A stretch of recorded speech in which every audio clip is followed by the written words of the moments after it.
बिहार के सेकुलरिज्म के बका के लिए सेकुलर वोटों को बिखरने से रोकना आपकी जिम्मेदारी है कि नहीं, उनसे भी पूछिए ना। उन्होंने गंभीर आरोप लगाए आप पे, सम्राट चौधरी पे, बोले दोनों एक साथ निकले और पार्टी तोड़ने वालों में से वो लोग। उनके पार्टी को रिजाइन करके हम आए हैं, तोड़ के निकल के कहीं नहीं आए हैं। उनके पार्टी को रिजाइन करके हम एमपी का इलेक्शन लड़े हैं, तोड़े का उनकी पार्टी को हमने। कहते हैं गठबंधन तो हुआ नहीं, क्या बिगुल फूकने वाले हैं आप? भाई गठबंधन करना मेरी मजबूरी नहीं है। बिहार के आवाम के हित में, बिहार की नई नस्ल के भविष्य के हित में और सेकुलरिज्म को बचाने के लिए, सेकुलर वोटों को बिखरने से रोकने के लिए हमने प्रस्ताव दिया, स्वीकार नहीं किया। चूँकि बड़े पार्टनर हैं वो गठबंधन के, तो हमने अपना पैगाम पहुंचा दिया।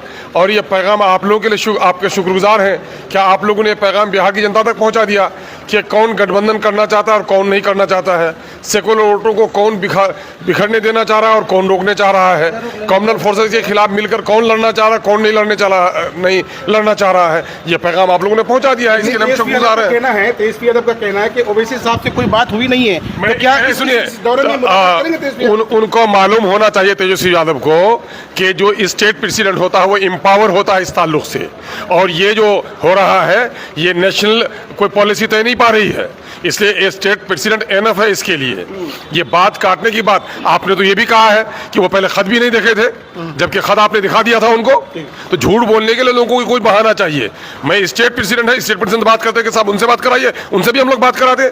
जब आप बात करने के लिए तैयार नहीं तो मेरा नेशनल प्रेसिडेंट क्यों बात करेगा आपसे? तेजस्वी यादव ने अपने नेशनल प्रेसिडेंट से पैगाम पहुंचाएंगे जब आप लोग ये बोलते हैं। तेजस्वी यादव ने ये भी कहा मैं कह रहा हूं कि नेशनल लेवल पर आपको अलायंस नहीं कर रहे हैं, स्टेट लेवल पर अलायंस कर रहे हैं।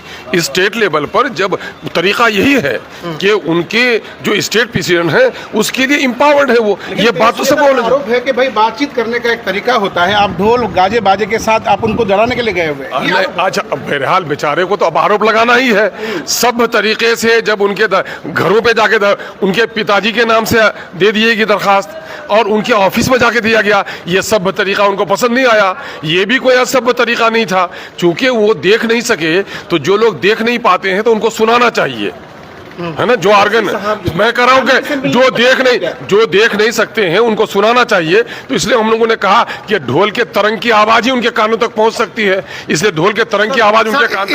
इस यात्रा में बैशर सऊद्दीन ओवैसी, लालू यादव या तेजस्वी यादव को फोन करेंगे? हम लोग जब आप लोग कहते हैं तो हम कहेंगे, अपने नेता से मुनासिब समझेंगे तो वो करेंगे। मैं समझता हूं कि वैसे भी मैंने जो बात किया उनके बिहाफ में ही किया है, मैं बैरिस्टर सऊद्दीन ओवैसी साहब के इस पर ही किया है। आपने ये नहीं कहा, ये नहीं पूछा जाके, आप लोग पूछ भी सकते हैं जाकर के वहाँ कि तेजस्वी साहब कि आपने बात करने के सिलसिले में कोई प्रस्ताव भी आगे नहीं बढ़ाया। सारे मामला हमी से कि हमने किया क्या नहीं किया, मेरा बात करेगा कि नहीं, उनसे कहिएगा उनको बात करना है कि नहीं। बिहार के सेकुलरिज्म के बका के लिए सेकुलर वोटों को बिखरने से रोकना आपकी जिम्मेदारी है कि नहीं, उनसे भी पूछिए ना। उन्होंने गंभीर आरोप लगाए आप पे, सम्राट चौधरी पे, बोले दोनों एक साथ निकले और पार्टी तोड़ने वालों में से वो लोग। उनके पार्टी को रिजाइन करके हम आए हैं, तोड़ के निकल के कहीं नहीं आए हैं।